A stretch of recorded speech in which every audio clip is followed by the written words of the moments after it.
Hello friends, स्वागत है आपका हमारे यूट्यूब चैनल में। फ्रेंड्स, आज के इस वीडियो में हम डिस्कस करने वाले हैं लोकसभा और राज्यसभा के बीच अंतर, कि इन दोनों के बीच क्या संबंध है। ठीक है फ्रेंड्स, तो फ्रेंड्स अगर आपको मेरी वीडियो अच्छी लगेगी तो प्लीज़ वीडियो को लाइक करिएगा, शेयर करिएगा, और अगर आपने अभी तक मेरे चैनल को सब्सक्राइब नहीं किया है तो जल्दी से सब्सक्राइब कर लें और बेल आइकन को भी प्रेस करें ताकि आपको आने वाली वीडियोज़ की नोटिफिकेशन टाइम पर मिलती रहे। तो चलिए वीडियो को शुरू करते हैं। तो भारतीय संसदीय प्रणाली को मुख्य तौर पर 3 भागों में बांटा गया है। पहला राज्यसभा, दूसरा लोकसभा, तीसरा राष्ट्रपति। लोकसभा को आम जनता का सदन भी कहा जाता है। यह निचला सदन होता है, जबकि राज्यसभा संसद का ऊपरी सदन होता है। राज्यसभा का उल्लेख संविधान के अनुच्छेद 80 में, तो वहीं लोकसभा का उल्लेख संविधान के अनुच्छेद 81 में किया गया है। दोनों ही सदनों का लोकतंत्र की इस प्रणाली में काफ़ी महत्व है। तो चलिए फ्रेंड्स, हम देखते हैं कि इन दोनों के बीच क्या अंतर है। ठीक है, तो सदस्यों का चयन, सबसे पहले हम देखेंगे सदस्यों का चयन। तो लोकसभा में सदस्य आम जनता द्वारा मतदान प्रक्रिया से चुने जाते हैं।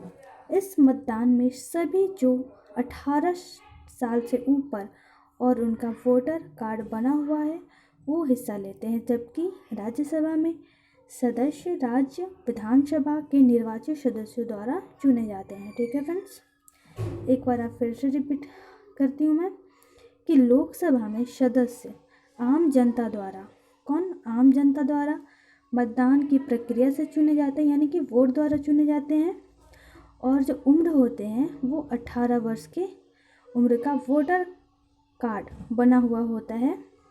जबकि राज्यसभा में सदस्य राज्य विधानसभा के निर्वाचित सदस्यों द्वारा चुने जाते हैं।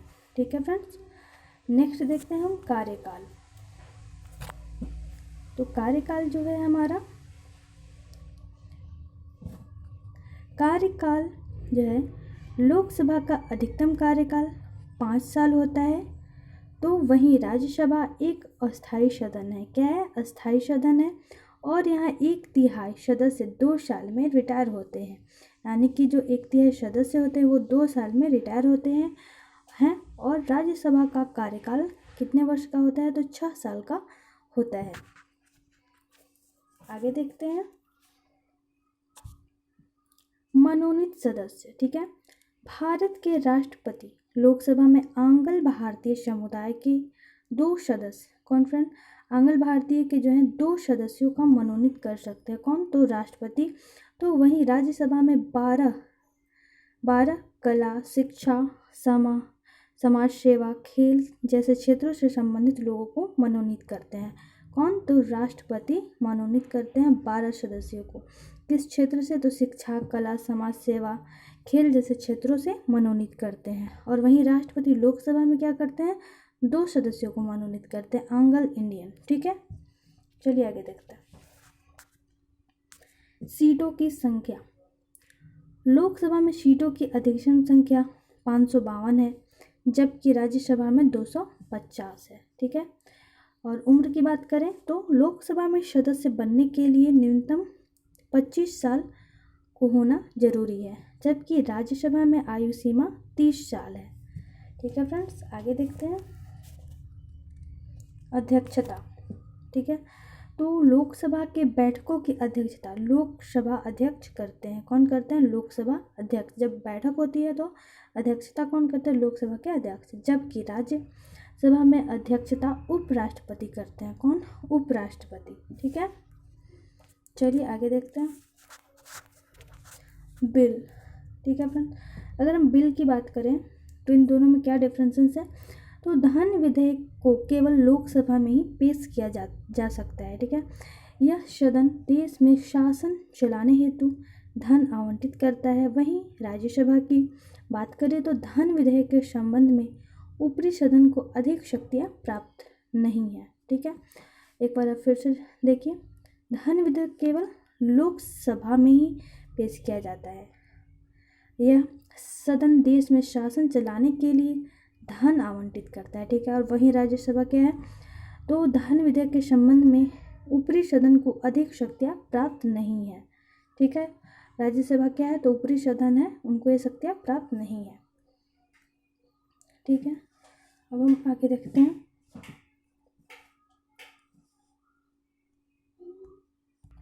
अगर फ्रेंड्स हम शक्ति की बात करें तो लोकसभा को कुछ विशेष अधिकार प्राप्त हैं, यानी कि कुछ अधिक शक्तियाँ प्राप्त है, तो कहीं राज्यसभा को अधिक शक्तियाँ प्राप्त है। तो चलिए वही देखते हैं हम लोग। तो दोनों सदनों की शक्ति की बात की जाए तो कई मामलों में दोनों का अधिकार एक समान है, तो वहीं कई मामलों में एक दूसरे से ज़्यादा या कम है।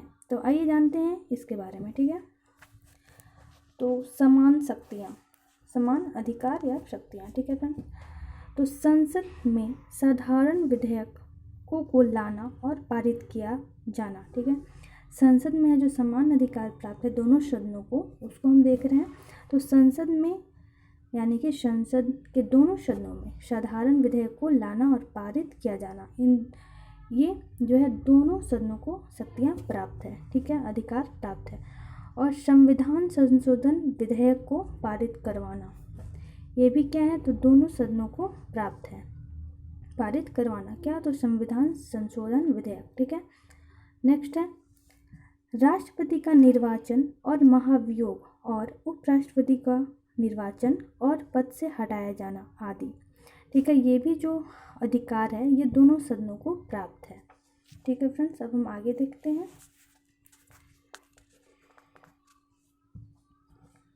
लोकसभा को इन मामलों में अधिक शक्तियां प्राप्त है। तो कौन सी शक्तियां प्राप्त है वो हम देखेंगे। धन विधेयक लोकसभा में लाया जा सकता है लेकिन राज्यसभा में नहीं लाया जा सकता। क्या है, धन विधेयक जो है लोकसभा में तो लाया जा सकता है लेकिन राज्यसभा में नहीं लाया जा सकता है। राज्यसभा इस धन विधेयक को अस्वीकृत या संशोधन नहीं कर सकता। राज्यसभा को इस बिल को सिफारिश या बिना सिफारिश के 14 दिन के भीतर लोकसभा को वापस भेजना होता है, वह इस पर रोक नहीं लगा सकती। ठीक है फ्रेंड, और कोई विधेयक धन विधेयक है या नहीं इसका फैसला लेने का अधिकार सिर्फ लोकसभा अध्यक्ष के पास होता है, राज्यसभा के पास नहीं। ठीक है, तो राज्यसभा सिर्फ बजट पर चर्चा कर सकता है। राज्यसभा क्या है, सिर्फ बजट पर चर्चा कर सकता है, उसके अनुदान के मांगों पर मतदान करने का अधिकार नहीं है। नेक्स्ट है आपातकाल समाप्त करने का संकल्प लोकसभा द्वारा पारित राष्ट्रीय किया जा सकता है। आपातकाल समाप्त करने का जो संकल्प है लोकसभा द्वारा पारित किया जा सकता है, वो राष्ट्रीय किया जा सकता है। ठीक है, नेक्स्ट है अब हम देखेंगे कि राज्यसभा को कौन सी विशेष शक्तियाँ प्राप्त है। तो 2 शक्तियाँ ऐसी हैं जो राज्यसभा के पास तो है लेकिन लोकसभा के पास नहीं है।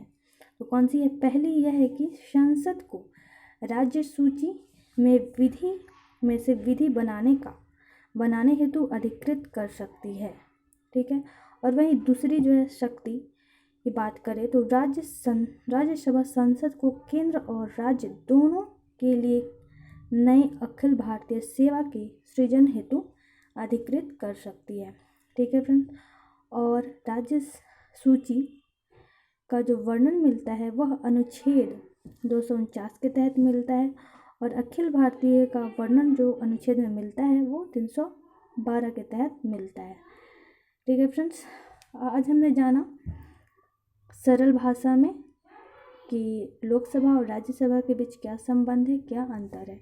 ठीक है फ्रेंड्स, तो अगर आपको मेरी वीडियो अच्छी लगी है तो प्लीज़ वीडियो को लाइक करना ना भूलें, शेयर ज़रूर करें और मेरे चैनल को भी सब्सक्राइब करें। मिलते हैं अगले वीडियो में, धन्यवाद।